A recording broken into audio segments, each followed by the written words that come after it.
Una exhortación del presente, capítulo 14 al 17. Puesto que estos seductores satánicos van a continuar, ¿qué debe hacer el creyente? Continuar siendo fiel a la palabra de Dios. La única respuesta a las mentiras de Satanás es la verdad de Dios.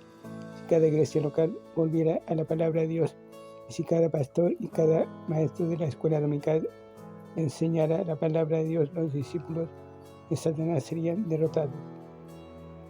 La relación de Timoteo con la Biblia queda delineada en estos versículos. Empezó cuando era niño y de su madre y abuela aprendió las escrituras del Antiguo Testamento.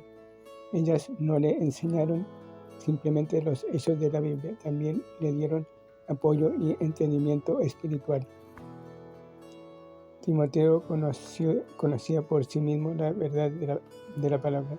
No dependía de otros para que defendieran la palabra por él. Esta palabra le impartió fe, Romanos capítulo 10, versículo 7, y esta fe en Cristo le dio la salvación.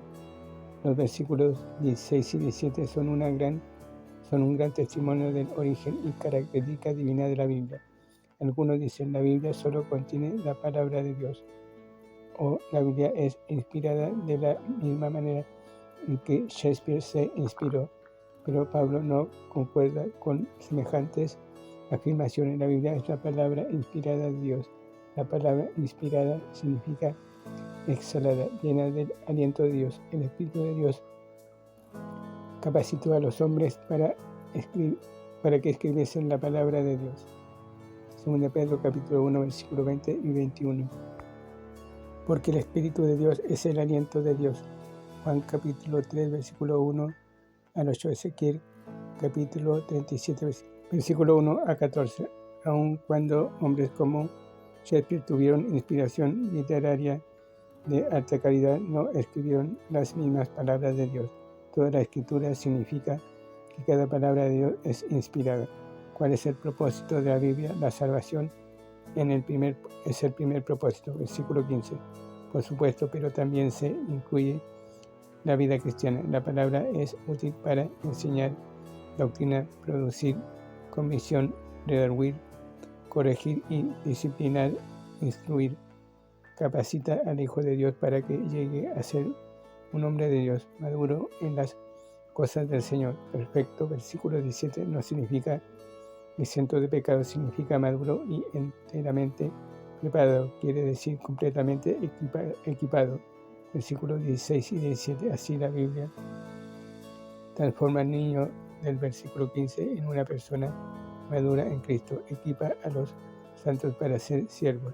Es bueno que los creyentes tomen cursos de estudio y aprendan métodos de ministerio, pero la mejor manera para equiparse en el servicio a Dios es estudiar y practicar la palabra de Dios. Los líderes de estudio nos dicen cómo, pero la Biblia nos da la motivación y el poder para vivir lo que aprendemos.